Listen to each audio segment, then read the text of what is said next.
There's no way Mickey Rourke can be a wrestler. I mean, seriously, the guy does not look like a wrestler whatsoever.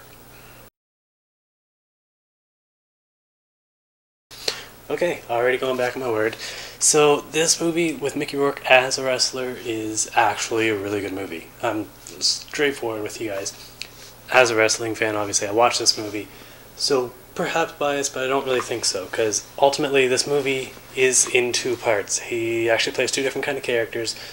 One being he's the wrestler foremost, but then he's also a father. So there's a story here. There's more story, drama development on this guy who's just kind of down on his luck, kind of does this wrestling thing as a job, but really has trouble trying to pay the bills and be a good, responsible father. The story more centers around his downed luck and his bad kind of karma that he has going on, rather than just wrestling. So if you're going into it as a huge wrestling or a fighting fan, you're not going to get a lot of action scenes, you're not going to get a lot of wrestling technical moves or anything that you can expect in, say, some other movies. In this movie, you do get a really good story. I was expecting maybe more action, more actual wrestling story, but this actually played completely differently than what I expected and gave me way more than what I anticipated. Kind of watched it on a whim, threw it on thinking, oh, whatever, you know, I don't really care. Netflix is just kind of just dictating what I want to watch today. But Netflix did a good job here because I actually come out saying this was a surprisingly really good suggestion. Netflix usually screws up for me. And by usually, I mean all the time. Mickey Rourke actually does a really good job acting here. We also have Marissa Tomei, who I don't really know her in too many other movies other than little pieces here and there that I can think of off the top of my head anyway.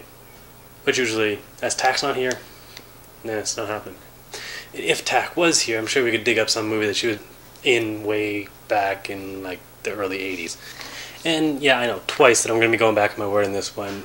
Okay, don't hold your breath. It won't happen again. Normally I don't.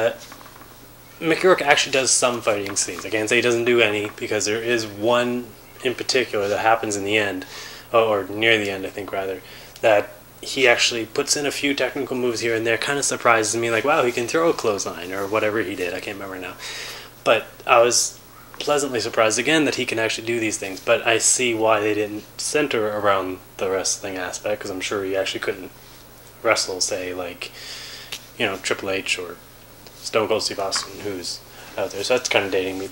I did like what was given in the fact of wrestling in this movie.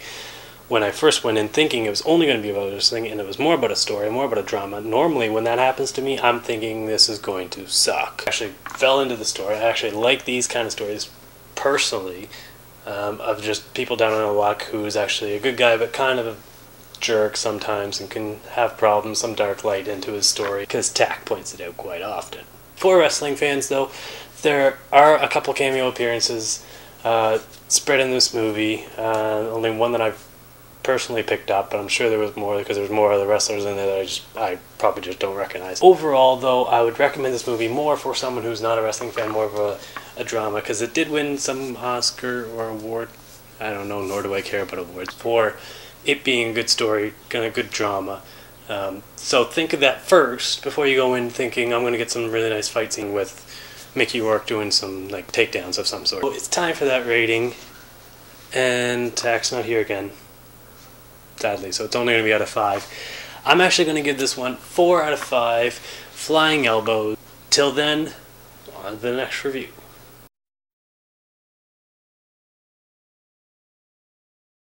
For fans of Tak, as he hasn't been here in the past few reviews except for the Avenger that went up, please comment below, tell us how much you miss him.